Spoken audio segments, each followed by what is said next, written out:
Hello friends, आपका दोबारा बहुत बहुत स्वागत है हमारा चैनल मिशन नौकरी में। फ्रेंड्स, आपको पता ही है कि यूपी पुलिस सब इंस्पेक्टर की तैयारी दोस्तों हम करा रहे हैं और मूल विधि का जो पोर्शन है जो कि आपके सिलेबस में दिया हुआ है, उस मूल विधि में दोस्तों जितने भी टॉपिक दिए हुए हैं उस टॉपिक को अलग अलग वीडियोज़ में हम बना के आपके सामने पेश कर रहे हैं। फ्रेंड्स, जो हमारे वीडियोस आ रहे हैं मूल विधि के अलग अलग टॉपिक पे दोस्तों, वो कंप्लीट वीडियो है, कंप्लीट उसमें मटेरियल है। आप लोग के काफ़ी क्वेरी आ रही थी कि सर इससे हो जाएगा। हाँ, हो जाएगा फ्रेंड्स। आप अगर खुद देखेंगे तो आपको कॉन्फिडेंस आएगा और हम हर वीडियो के बाद आपके लिए ऑब्जेक्टिव क्वेश्चंस भी लाएंगे ताकि आपकी तैयारी बेहतर हो सके। फ्रेंड्स, ये वीडियोस आपके लिए आ रहे हैं, बहुत अच्छी तरह से बनाए गए हैं। आपसे बस हमारी एक रिक्वेस्ट रहेगी कि हमारे चैनल को सब्सक्राइब करिए और शेयर करिए अपने दोस्तों के पास जो सब इंस्पेक्टर की तैयारी कर रहे हैं। बस हमारे लिए इतना ही बहुत होगा। Okay friends, thank you. चलिए अब चलते हैं, स्टार्ट करते हैं जनहित याचिका, जो कि एक बहुत इंपॉर्टेंट चैप्टर है मूल विधि का।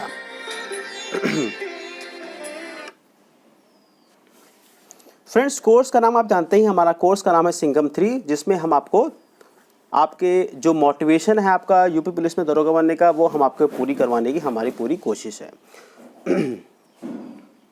तो फ्रेंड्स, बात करते हैं जनहित याचिका की। देखिए, इस प्रकार की याचिकाओं का विचार अमेरिका में जन्मा। अगर ये क्वेश्चन आ जाए कि जनहित याचिका फ्रेंड्स कहाँ से स्टार्ट हुआ, किस देश में इसकी भूमि रखी गई, तो उसका आंसर होगा अमेरिका। ओके फ्रेंड्स, भारत के पूर्व न्यायाधीश पीएन भगवती को जनहित याचिका का जनक माना जाता है। तो जनहित याचिका का जनक जो इंडिया में किसको माना जाता है, वो है न्यायाधीश पीएन भगवती। यह एक ऐसी याचिका है जिसके माध्यम से पीड़ित व्यक्ति स्वयं या अन्य कोई व्यक्ति या संस्था द्वारा पीड़ित व्यक्ति की ओर से न्यायालय के समक्ष प्रश्न उठाया जाता है। फ्रेंड्स, मान लीजिए कि पहले क्या था कि 1980 के दशक से पहले क्या था कि जिस पर्सन को दिक्कत है वही कोर्ट में अपील कर सकता था।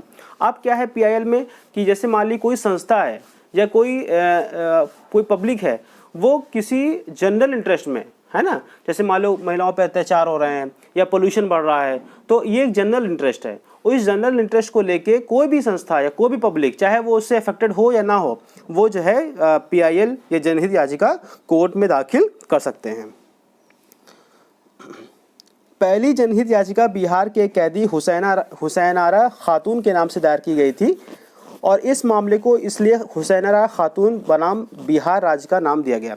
फ्रेंड्स, हुसैनारा खातून एक कैदी थे बिहार के। ओके फ्रेंड्स, वहाँ पे बिहार के जो उसमें जो कैदी थे उनके साथ ठीक नहीं हो रहा था, तो इसी को लेके हुसैनारा खातून ने सबसे पहली जो है जनहित याचिका दायर की थी और इसीलिए इस केस को बोला जाता है हुसैनारा खातून बनाम बिहार राज्य।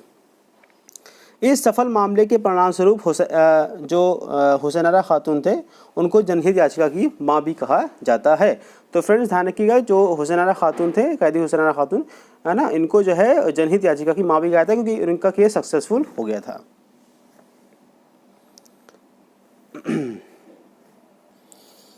तो फ्रेंड्स, इसमें क्या था कि कैदी जो हुसैनारा खातून थे तो उनका जो केस था वो सक्सेसफुल हो गया था और इसी वजह से जो जनहित याचिका की उनको माँ कहा जाता है। न्यायमूर्ति भगवती और न्यायमूर्ति वीआर कृष्ण अय्यर देश के पहले न्यायाधीशों में से थे जिन्होंने जनहित याचिकाओं को स्वीकार किया था। तो अगर पीआईएल की हम बात करें तो पीआईएल जो है सबसे अगर देखा जाए तो किस जस्टिस ने इसको एडमिट किया था, तो भगवती के बाद न्यायमूर्ति जो वीआर कृष्ण अय्यर थे उन्होंने जो है इसको स्वीकार किया था। तो दो जो है जस्टिस इसमें काफ़ी इंपॉर्टेंट रोल रखते हैं।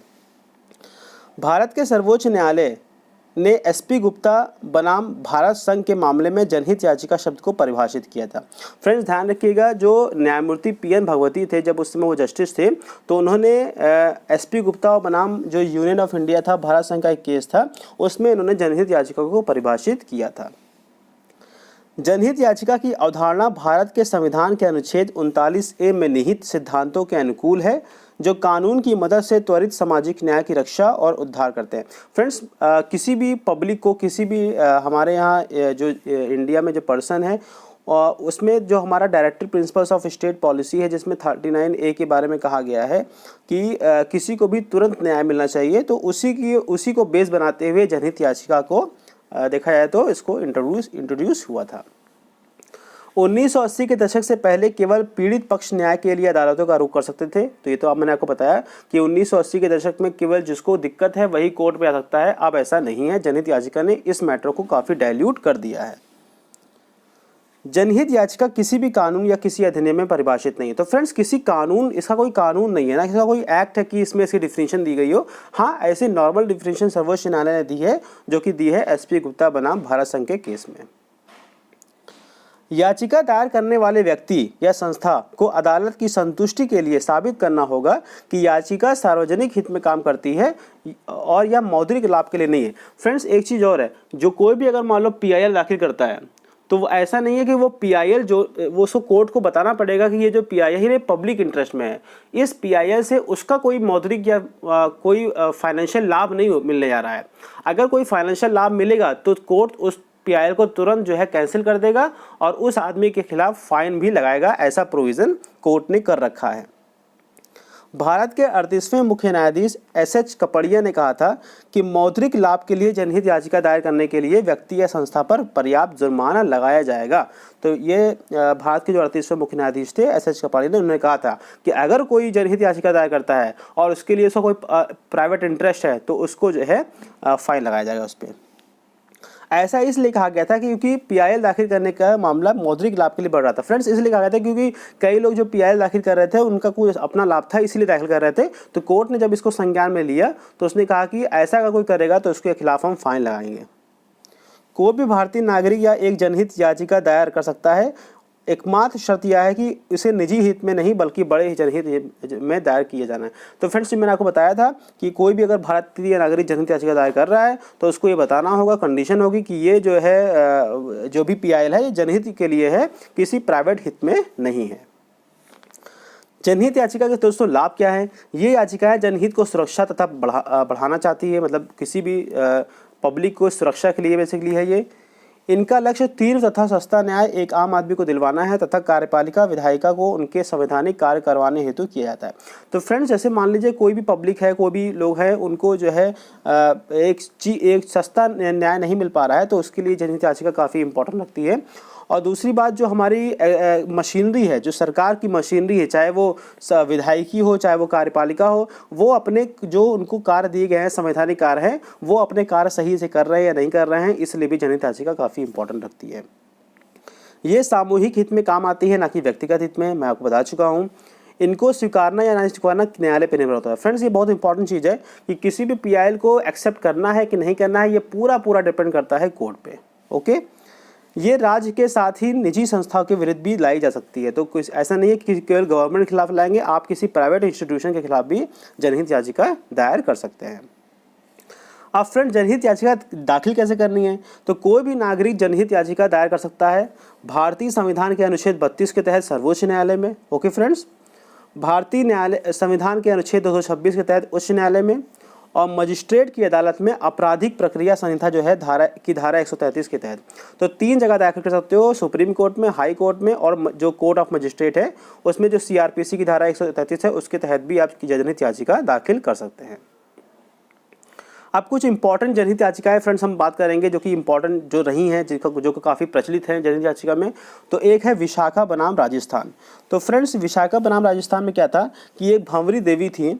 ओके फ्रेंड्स, तो इनका काफ़ी यौन उत्पीड़न हो रहा था, जहाँ ये काम करती थी उनका बहुत यौन उत्पीड़न हो रहा था। तो उसी के खिलाफ उन्होंने जो है जनहित याचिका सुप्रीम कोर्ट में दाखिल कर दी। इनका एक केस भी था कि इन्होंने एक साल की लड़की की शादी रोकने के लिए इन्होंने कोशिश करी थी। तो कोशिश जो करने वाले जो जिनके खिलाफ कर रहे थे, तो वहाँ के जो गांव वाले थे, राजस्थान का केस था, तो उन्होंने उन 5 लोगों ने उनका रेप कर दिया। तो ये भंवरी, तो इनको काफ़ी दिक्कत हुई, तो उन्होंने जो है फिर जनहित याचिका दाखिल करी थी। और जब इनके खिलाफ जब इस केस के खिलाफ जब वो कोर्ट में जा रही थी, तो उनको न्याय पाने के लिए काफ़ी समस्याओं का सामना करना पड़ रहा था। तो इसीलिए उन्होंने जनहित याचिका दायर की और वो काफ़ी सफल रही। इसीलिए ये जनहित याचिका काफ़ी इंपॉर्टेंट है।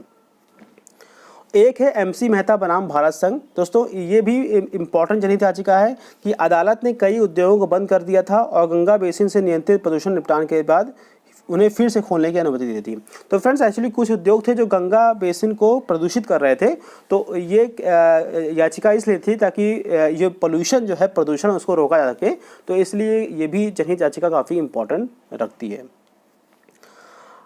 आप देखिए दोस्तों, जनहित याचिका जो इम्पोर्टेंट जो आज तक जो जनहित याचिका डाली गई हैं वो किन किन मुद्दों पर डाली गई हैं।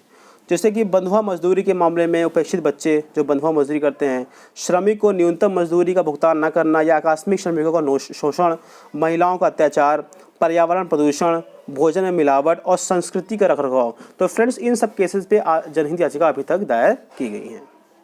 तो ओके फ्रेंड्स, थैंक यू, बहुत बहुत शुक्रिया। ये कुछ इंपॉर्टेंट वीडियो था जनहित याचिका पे। तो अब मुझे लगता है कि आपको बहुत अच्छी तरह समझ में आ गया होगा और ऐसे करते करते मूल विधि का एक एक टॉपिक हम कंप्लीट आपके लिए करा देंगे। Okay friends, thank you.